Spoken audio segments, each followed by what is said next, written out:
오늘 감사의 7가지 법칙이라는 제목으로 함께 은혜를 나누고자 합니다. 오늘 새벽에 앞감 목장을 섬기는 우리 강용원 목자님, 우리 장인어른, 또 손미연 목녀님, 우리 아버님이신 손수면 성도님께서 천국에 입성하셨다는 소식을 제게 알려왔습니다. 고인은 작년 6월 11일에 예수님을 나의 구주, 나의 주님으로 영접하셨고 6월 25일에 세례를 받으셨고 이제 86세 일기로 더 나은 본향인 주님 품에 안기셨습니다. 오늘 7시에 우리 장례 위로 예배를 파티마 병원, 아들이 근무하는 병원 장례식장에서 갖고자 합니다. 아시겠지만 고인은 예배 드린 것을 너무 좋아하셨습니다. 그래서 항상 예배 10분 전에 오셔서 제가 인사를 하면은 깍듯하게 인사를 하고, 어린 주의 종이지만 깍듯하게 하나님의 종으로 저에게 인사도 하시고, 얼마나 예배 드리는 것을 사모했는지, 그리고 수고하고 무거운 짐진 자들아 다 내게로 오라, 내가 너를 쉬게 하리라, 이 찬양을 그렇게 좋아하셨어요.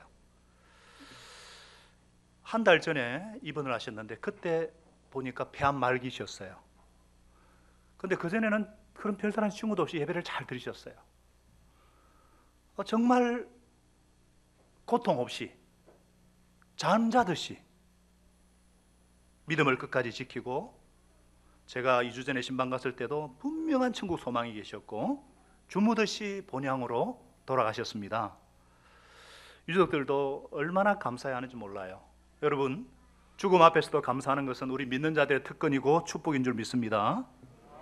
죽음은 새로운 출발이고 단절이 아니라 단계이기 때문에 다시 만날 소망이 있기 때문에 얼마나 감사한지, 이런 삶을 살게 해주신 분이 바로 우리 예수님이십니다. 예수님께서 이 땅에 오신 목적이 우리에게 영생을 주기 위해서, 우리를 천국으로 데려가기 위해서 오셨습니다. 그리고 감사의 삶의 모델도 바로 우리 예수님이시죠. 그래서 예수님은 고통스러운 십자가 죽음 앞에서도, 최후의 만찬 자리에서도 떡과 포도주를 앞에 두시고 감사기도 하셨습니다. 12시간 후면은 꽃다운 나이인 33살에 그 처절한 십자가 죽으심에도 불구하고, 죄인들을 위한 대속의 죽음에도 불구하고 감사드린 주님의 감사는 감사 중에 감사입니다. 오직 영생에 대한 확실한 소망, 부활의 산 소망만 가진 자만이 들을 수 있는 감사입니다. 창조주시고 성자 하나님이신 분께서 마땅히 감사를 받아야 마땅한 그분께서 겪을 필요가 없는 고통과 죽음을 불평 한마디 없이 고스란히 감당하시면서 감사의 삶을 사셨던 이 예수님은요 정말 우리의 삶의 모델이 되시고, 심지어 예수님은 실패 속에서도 감사하셨어요. 전도로 가셨는데 그곳에서도 배척받을 때도 도리어 주님을 받아들이는 자들로 인해 감사하셨고, 실패와 좌절 속에서도 하나님의 선한 주권을 믿는 믿음으로 감사하신 분이 우리 예수님이세요. 슬픔의 자리에서도 감사하셨습니다. 나사로의 무덤 앞에서 죽음의 고통 앞에 울부짖는 그런 인생들의 그 안타까움을 보시고 돌을 옮겨 놓으라 하시면서 뜻밖의 이렇게 기도하시죠. 아버지여, 내 말을 들으시는 것을 감사나이다. 초상집에서도 감사 기도 드리신 분이 예수님이세요. 우리 시온이는 사무실에 가야 되겠는데, 떠들면은 1층 유치부실에 가야 되겠는데 조용히 있으면 그대로 있고, 알았죠? 우리 시온이 알았죠? 여러분, 우리 예수님은 죽음 이후에 부활이 있고 영생과 하나님 나라가 있음을 알기 때문에 감사하셨고, 그래서 감사의 씨앗을 심는 사람만이 더 큰 감사 열매를 거둔다는 그런 진리를 몸소 삶으로 보여주신 분이 누구시라고요? 예수님이세요. 감사의 삶에 있어서도 우리의 모델이 되신 주님께 감사를 드립니다. 이렇게 세상에서 가장 예수님을 많이 닮은 사람, 최고의 영성을 가진 사람이 누구냐? 감사하는 사람입니다. 감사는 우리 인생을 행복하게 만듭니다. 감사는 우리를 겸손하게 만들고 우리 삶을 건강하게 만듭니다. 감사는 우리를 행동으로 이끌어내고, 감사는 예배로 표현이 되어집니다. 오늘 그래서 이 자리에 우리가 감사로 하나님께 예배드리러 나왔어요. 평범한 일상의 삶에 대해 감사하는 자세는 하나님께 드리는 최고의 기도입니다. 감사를 생활하면서 그렇게 감사를 하면 하나님은 구하지 않아도 알아서 주십니다. 우리에게 무엇이 필요한지 이미 모든 것을 알고 있기 때문입니다. 그래서 감사하는 자에게 더 큰 은혜가 임하고 향기로운 꽃이 피고 행복의 나비가 날아와서 춤을 추는 인생이 되는 것입니다. 이렇게 중요한 감사, 여기에는 법칙이 있어요. 7가지 법칙이 있는데 여러분의 가슴과 삶에 새길 수 있기를 바랍니다. 첫째로 감사의 법칙은요, 먼저 말로 하는 것이다. 뭐라고요? 먼저 말로 감사하는 거예요. 감사를 마음으로 생각으로 이렇게 하려면 어렵습니다. 못하게 돼요. 그러나 감사할 것을 막 생각하기 전에 말로서 이렇게 하게 되면요, 아주 쉬워지고 풍성하게 됩니다. 감사를 말할 때 나의 감사가 느껴지고 전달해지고 나타나고 나도 점점 감사의 사람이 되어갈 것이고 행복해질 거예요. 왜 먼저 말로 하라냐면은 하나님께서 아주 놀라운 말씀을 하십니다. 먼저 그 말한 그대로 돌아오게 한다는 거예요. 민수기 14장 28절에 보면은 하나님께서 너희 말이 내 귀에 들린 대로 내가 시행하리라. 감사를 심는 자에게 더 많은 감사로 그대로 돌려주겠다는 거예요. 저는 올해 감사한 일이 많이 있지만 특별히 창세기 말씀을 주셔가지고 하나님의 원대한 구속의 그 경륜의 큰 그림을 그리게 하신 것이 감사하고, 또 마태복음 말씀을 주셔가지고 예수님의 아름다운 삶과 사역을 배우면서 천국의 그 아름다운 모습을 그리게 하셔서 감사합니다. 또 목회 동력자를 할 수 있는 33개 목장을 섬기는 우리 목자 목녀님들과 동력자된 목원들, 그리고 어린이 목자 우리 지금 앉아 있고요, 청소년 목자들, 또 우리 교육자들의 섬김과 동력에 감사드리고 주님의 소원을 풀어드리기 위해서 기도하고 섬겨주신 모든 성도들께 감사드립니다. 두 번째 감사의 법칙은요, 어렵고 힘든 환경에서도 감사하라는 거예요. 다 같이요. 어렵고 힘든 환경에서도 감사하라. 1914년 겨울 에디슨 연구소에 갑자기 불빛이 치솟았습니다. 오늘날 20억 원 이상이나 되는 실험 장비와 평생을 연구한 기중한 자료가 한순간에 잿더미로 변했어요. 이때 67세 된 노인 에디슨이 우리의 모든 잘못된 것은 다 불타버렸다. 새롭게 시작할 수 있게 되었으니 하나님께 감사드린다. 말은 우리의 생각과 행동과 환경을 지배합니다. 그리고 하나님을 움직입니다. 환경이 아무리 어려워도 계속 감사의 말을 부으면 감사할 상황으로 변화됩니다. 제가 지금 시간이 없어서 물 실험이라든지 이런 실험들을 제가 영상이 다 있지만 제가 생략합니다. 내년에 변화의 삶을 제가 강의할 때 그때 들으시고요. 세계적인 거부였던 록펠러도 감사를 모르는 사람은 부자가 될 수 없다고 했어요. 위대한 사람, 성공한 사람, 모든 행복한 삶을 사는 사람들의 그 깊은 이면에 보면은 감사의 비밀을 아는 사람들이었습니다. 그래서 성경은 범사에 감사하라, 모든 일에 감사하라 이렇게 말씀하고 있습니다. 지난 목요일에 둘째 아들이 수능 시험을 쳤어요. 잘 다니던 간호학과를 휴학하고 재수한다고 할 때 저게 얼마 가겠나 싶었는데 정말 하루도 빠지지 않고 새벽부터 밤 11시까지 공부를 해요. 저렇게 미친 듯이 공부하는 것을 제가 처음 봤습니다. 그 자체가 감사했어요. 그런데 아들은 시험을 치고 하루 종일 울었습니다. 울었다고 했어요. 제가 보지는 못했는데 공부한 만큼 풀어내지 못한 것 같고 자신의 한계를 발견하고 인정해야 되는 것이 서러웠는지 무조건 울었다고 합니다. 그래서 제가 목자 학교에서 운 거하고 어떻게 달랐니 물었어요. 그때는 예수님을 뜨겁게 만나는 울음이었는데, 그러니까 얘기가 뭐냐면은 일단 최선을 다했다는 것과 인내와 공부하는 습관을 들였다는 것, 후회 없이 도전했던 것 자체가 일단 감사하면서 잘 못 풀어낸 것, 그래서 울었다는 거예요. 그래서 제가 아들 참 수고했다. 스펙보다 더 중요한 것은 스토리다. 스토리. 너가 누구냐?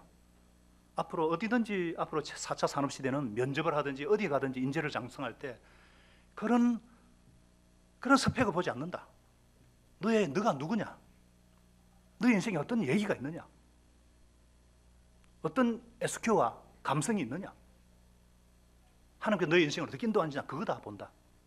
그러니까 그 저희 말에 그때 공감을 하더니 쿨하게 털고 일어나서 내년 초 군대 가서 좀 더 성숙해 오겠다 그러면서 관악가에 앞으로 최선을 다해서 공부를 하고, 그러면서 아빠 지금 목장 갈 시간이니까 목장 가겠어요 하고 목장 가는 거예요. 감사했습니다. 인생의 쓴맛도 알게 되고 이제 뭘 해도 되겠구나 싶어서 감사를 했거든요. 세 번째 감사의 법칙은 뭐냐? 생활 속에서 감사하는 겁니다. 범사에 헤아려 좋은 것을 취하고 그랬거든요. 분명히 세상에 좋은 것만 있는 것이 아닙니다. 그 가운데 좋은 것도 있지만 더 안 좋은 것이 많을 수 있어요. 그러나 좋은 것만 보자, 좋은 것을 볼 수 있는 사람이 감사하게 됩니다. 한번 따라하겠습니다. 좋은 것만 보고, 좋은 것만 생각하고, 좋은 것만 말하자. 그거 하기도 힘든데 무슨 자꾸 안 좋은 것만 볼. 그래서 생활 속에 감사하는 거예요.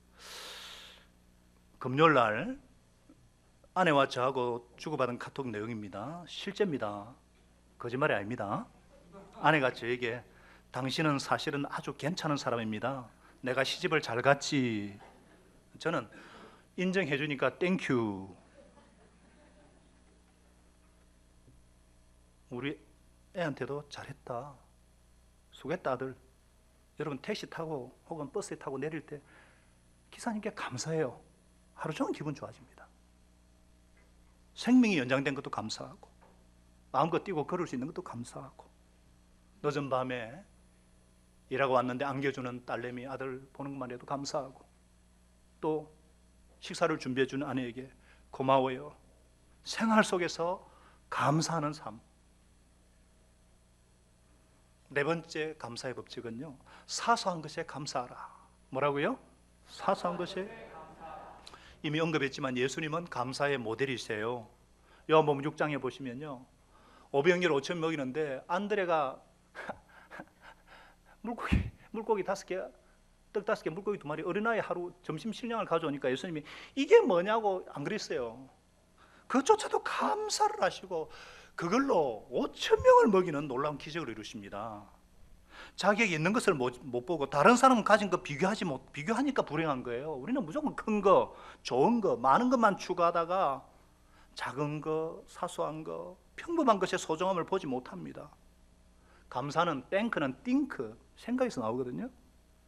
작은 감사는 캄캄한 어둠 속에서 바늘 구멍으로 흘러들어 숨통을 열어주는 한 줄기 빛과 같아요.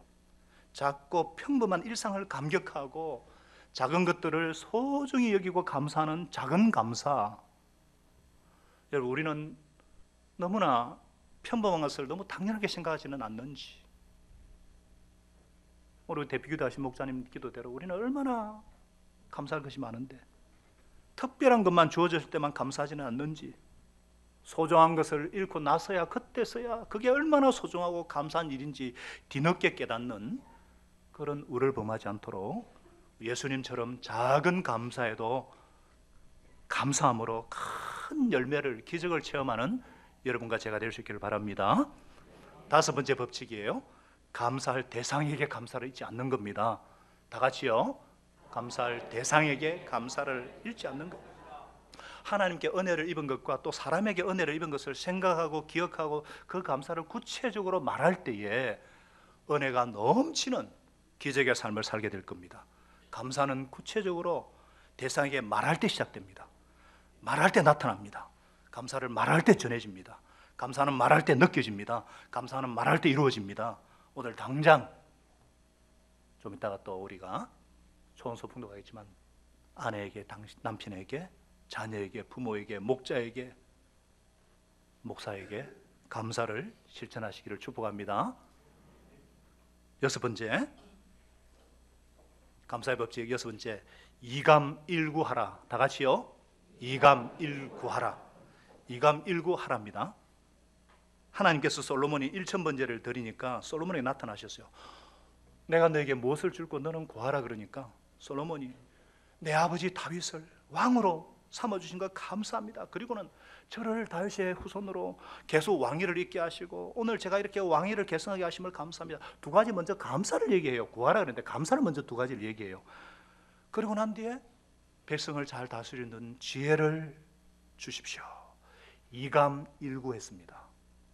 이때 하나님은 모든 왕들보다 더 뛰어난 지혜를 주셨고 솔로몬의 지혜는 모든 것을 능가하죠. 구하지 않은 부와 영광과 권세까지 주셨습니다. 일구에 삼복을 더하셨습니다. 할렐루야. 이감일구하시기 바랍니다. 먼저 감사하시고 그 다음에 구하시고 마지막으로 감사의 7번째 법칙, 구체적으로 감사의 말을 하라. 구체적으로 감사의 말을, 다 같이요. 구체적으로 감사의 말을. 제가 지금 말에 대해서 자꾸 얘기하는데 감사는 말부터 시작되는 거예요. 그것도 아주 그냥 감사해도 좋지만요, 그냥 땡큐 so much, 땡 감사도 좋지만은 더 구체적으로 아빠 힘들게 일해서 이렇게 좋은 선물 주시니까 너무 감사해요. 좀 더 구체적으로 아들 네가 열심히 목장에도 참석하고 예배도 기쁨으로 드리고 최선을 다해 공부한 거 볼 때 아빠는 너무 기쁘고 감사해. 구체적으로. 그러면 기쁨과 감사는 더, 사랑은 더 커질 겁니다. 감사의 말을 구체적으로 하는 것은 하나님을 영화롭게 하는 것입니다. 우리 인생을 행복하게 만드는 보약 중의 보약입니다. 감사할 때 어둠이 물러가고 옥문이 터지고 묶인 것이 풀어지고 어그러진 모든 관계가 회복이 되어집니다. 감사는 예수님의 수준에 도달하게 하는 최고의 영성에 이르게 합니다. 항상 감사의 말을 하며 살아갈 때 우리 인생은 꽃이 피고 나비가 찾아오며 하나님의 더 큰 은혜와 구원을 베풀어 주시는 행복한 인생이 될 것입니다. 이러한 삶을 사는, 이러한 감사의 법칙을 생활하는 우리 모든 미래로 성도들 되시기를 예수님의 이름으로 축원합니다.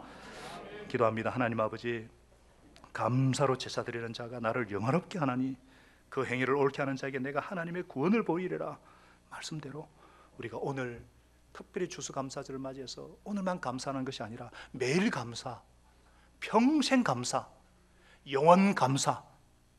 그래서 정말 더 큰 하나님의 축복과 행복을 맛보는 우리 모든 미래로 가족들, 자녀들 그 사업장이 되도록, 목장이 되도록 축복하여 주시옵소서. 예수님의 이름으로 감사하며 기도합니다. 아멘.